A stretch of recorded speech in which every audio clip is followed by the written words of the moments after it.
माज महात्म्य 26वां अध्याय। पथिक कहने लगा कि हे प्रेत, तुमने सारस के वचन किस प्रकार और क्या सुने थे, सो कृपा करके कहिए। प्रेत कहने लगा कि इस वन में कुहरा नाम की नदी पर्वत से निकली है। मैं घूमता घूमता उस नदी के किनारे पहुंचा और थकावट दूर करने के लिए वहां पर ठहर गया।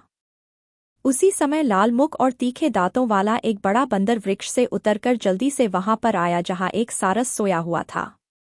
उस चंचल बंदर ने कई एक पक्षियों को देखकर उस सोए हुए सारस को दृढ़ता से पैरों से पकड़ लिया और तो सब पक्षी उड़कर वहां से चले गए, परंतु सारसी भयभीत होकर विलाप करती हुई वहीं पर रुक गई।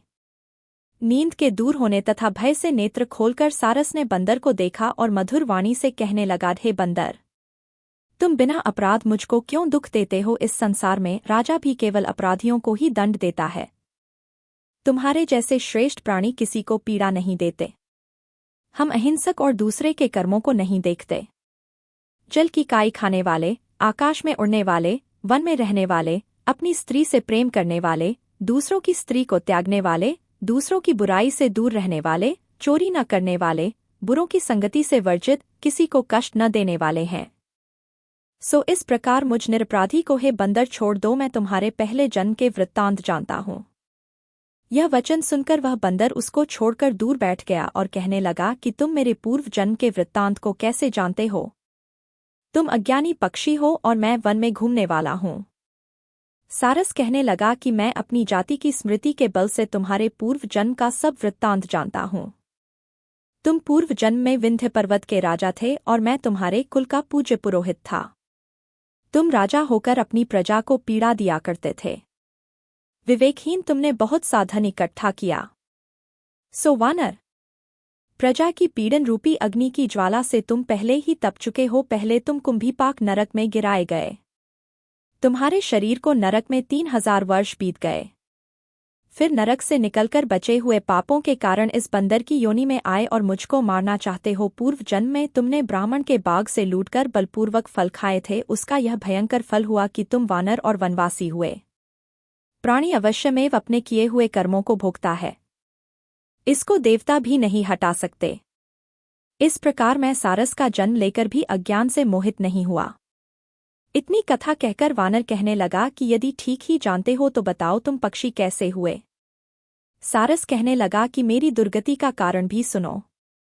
तुमने नर्मदा नदी के किनारे पर सूर्य ग्रहण के समय बहुत से ब्राह्मणों के निमित्त 100 ढेर अन्न के दान किए थे। मैंने पुरोहिताई के मद से थोड़ा सा ब्राह्मणों को दिया और बाकी सब मैं आप हर ले गया।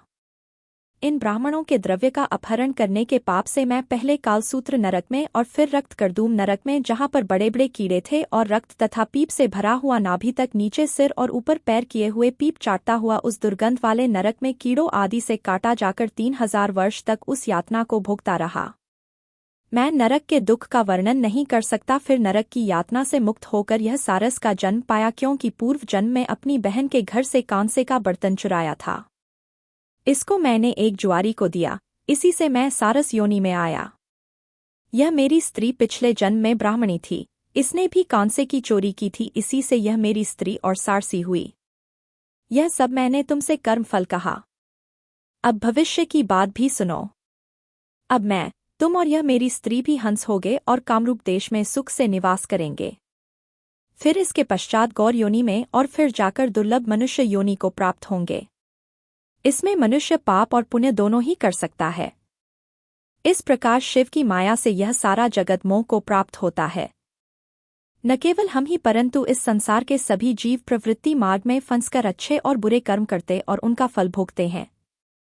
इसलिए सब प्राणियों को धर्म का सेवन करना चाहिए। देवता, असुर, मनुष्य, व्याघ, कीड़े मकोड़े सभी से कंटक रूपी मार्ग नहीं छूटता।